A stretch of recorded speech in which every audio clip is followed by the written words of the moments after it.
चलिए बच्चों, high school के देखें, आज से हिंदी पढ़ाई जा रही है। पद सूरदास। हमने आपको सूरदास की जीवनी लिखने को दिया है। आप अपनी कॉपी में CW कॉपी में अच्छी तरह राइटिंग बना के उसे लिखना है।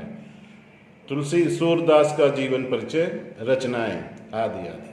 अब देखे पढ़े, सूरदास का पद है। पहला पद लिखा है, चरण कमल बंदों हरि राई, जाकी कृपा पंगु गिरि लंघे, अंधे को सब कुछ दर्शाई। बहिरा सुने गूंग पुनि बोले, रंक चले पुनि सिर छत्र धराई। सूरदास स्वामी करुणा में, बार बार बंदों तिन पाई।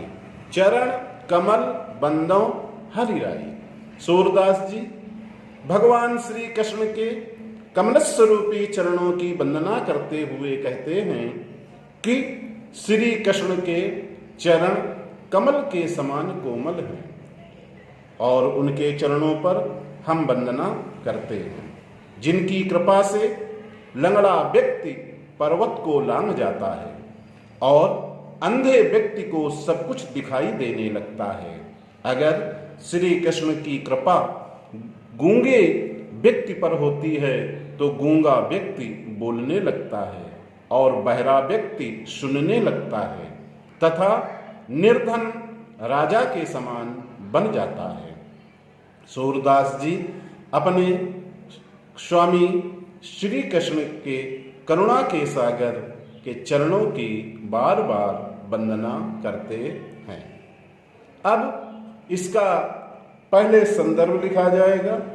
संदर्भ में प्रस्तुत पद्यांश हमारी पाठ्य पुस्तक हिंदी के काव्य खंड में संकलित एवं महात्मा सूरदास द्वारा रचित सूर सागर काव्य संग्रह के पद शीर्षक अंश से अवतरित है। इसके बाद प्रसंग में प्रस्तुत पद्यांश में कवि ने श्री कृष्ण की महिमा का वर्णन किया है। इसके बाद व्याख्या श्री कृष्ण इसके बाद व्याख्या सूरदास भगवान कृष्ण की चरणों की वंदना करते हुए कहते हैं कि श्री कृष्ण के चरणों की महान दया है। अगर कृष्ण की कृपा किसी लंगड़े व्यक्ति पर होती है तो लंगड़ा व्यक्ति पर्वत को लांघ जाता है और अंधे व्यक्ति पर होती है तो अंधा व्यक्ति को सब कुछ दिखाई देने लगता है। अगर बहिरे व्यक्ति पर कृष्ण की कृपा हुई तो बहरा व्यक्ति सुनने लगता है और गूंगा व्यक्ति बोलने लगता है तथा निर्धन व्यक्ति के ऊपर श्री कृष्ण की कृपा हो जाने से निर्धन राजा के समान ऐश्वर्यशाली बन जाता है। इस प्रकार सूरदास जी अपने करुणा के सागर श्री कृष्ण के चरणों की बार बार वंदना करते हैं। इसके बाद काव्य सुंदर में भाषा ब्रज, शैली मुक्तक काव्य शैली, छंद गेय पद, रस भक्ति एवं शांत, गुण प्रसाद, अलंकार, अनुप्रास और रूपक। पहली लाइन में रूपक अलंकार है, चरण कमल बंदों हरि राई। इसके बाद नीचे वाली लाइन में बार बार बंदों तिन पाई में रूपक अलंकार है। शब्द शक्ति लक्षणा, इसे ध्यान से पढ़ें। इसके बाद दूसरा नंबर है, अभिगति गति कछु कहत न आवे, ज्यों गूंगे मीठे फल को रस अंतर गत ही भावे। परम स्वाद सबही सुनिरंतर अमित तोष उपजावे, मन बानी को अगम अगोचर जो जाने जो पावे। रूप रेख गुण जात जुगत बिन निरालंब कित धावे, सब विधि अगम विचारे ताते सूर सगुन पद गान। अभिगत गति कछु कहत न आवे। सूरदास जी कहते हैं कि निराकार ब्रह्म के विषय में कुछ कहा नहीं जा सकता है। निराकार ब्रह्म की भक्ति का रस ठीक उसी प्रकार है जिस प्रकार अगर किसी गूंगे व्यक्ति को कोई मीठा फल दिया जाता है तो गूंगा व्यक्ति उस मीठे फल के रस का स्वाद लेता है लेकिन उसका वर्णन करने में असमर्थ हो जाता है। वह फल अत्यंत मधुरता से युक्त स्वाद को देने वाला होता है और कभी न समाप्त होने वाले आनंद को प्रदान करता है। ऐसे मन वाणी से जो अगम है, अगोचर है, जहाँ जाया नहीं जा सकता, जिसे इंद्रियों के द्वारा प्राप्त नहीं किया जा सकता, ऐसे ईश्वर को सो जाने जो पावे। जो जान जाता है, जो पा जाता है, वही जानता है, या जिसे उसकी अनुभूति होती है वही उसे प्राप्त करता है। निराकार ब्रह्म का न कोई रूप है, न उसकी कोई आकृति है, न उसका कोई गुण है, न उसकी कोई जाति है, न उसके मिलने की कोई उपाय है। ऐसे निरालंब ब्रह्म को प्राप्त करने के लिए सूरदास जी कहते हैं, हम कहाँ तक दौड़े। इसलिए हम सब प्रकार से सोच विचार करके अपने सगुण ब्रह्म श्री कृष्ण की लीलाओं का गान करते हैं। इसमें संदर्भ वही रहेगा।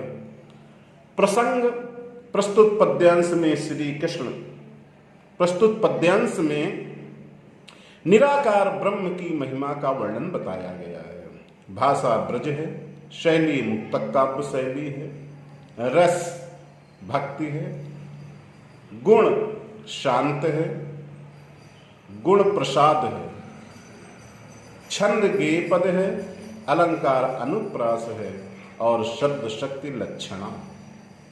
इसके बाद तीसरा पद्यांश है, किलकत कान घुटुरुवन आवत।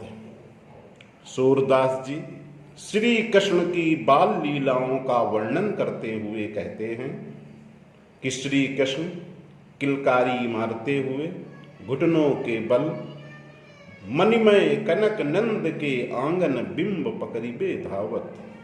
नंद बाबा के स्वर्णमयी आंगन में अपने प्रतिबिंब को या अपनी परछाई को पकड़ने के लिए दौड़ते हैं।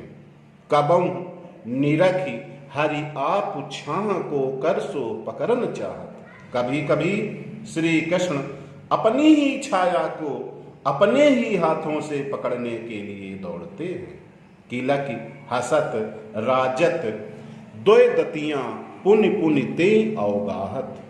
किलकारी मारते हुए जब वे हंसते हैं तो उनके दो दांत सामने के अत्यंत सुंदर दिखाई देते हैं। कनक भूमि पर कर पग छाया यह उपमा इक राजत। नंद बाबा के स्वर्णमयी आंगन में श्री कृष्ण के हाथ और पैरों की पड़ने की शोभा अत्यंत दिव्य दिखाई देती है। करी करी प्रतिपद प्रति मनि वसुधा कमल बैठकी साजती। पृथ्वी श्री कृष्ण के हाथ और पैरों का स्पर्श करके उनके बैठने के लिए कमल का आसन सजाती है। बाल दशा सुख निरखी जसोदा पुनि पुनि नंद बुलावत। माता यशोदा अपने कृष्ण की लीलाओं को देख करके बार बार नंद बाबा को बुलाती हैं। अचरा तरलय ढांकी सूर के प्रभु को दूध पियावत और अपने आंचल में श्री कृष्ण को ढक करके उन्हें अपना पैपान कराती हैं या दुग्ध पिलाती हैं। इसमें काव्य सौंदर्य में भाषा ब्रज है, शैली मुक्तक काव्य शैली है, रस वात्सल्य है, गुण प्रसाद है, अलंकार अनुप्रास और उपमा है, शब्द शक्ति लक्षणा है। आज ये 3 पैराग्राफ पढ़ाए गए हैं, इन्हीं को घर में तैयार करें और पढ़ें। और जो CW काम दिया गया है सूरदास का जीवन परिचय, उसे CW की कॉपी में अच्छी तरह राइटिंग बनाकर करें। धन्यवाद।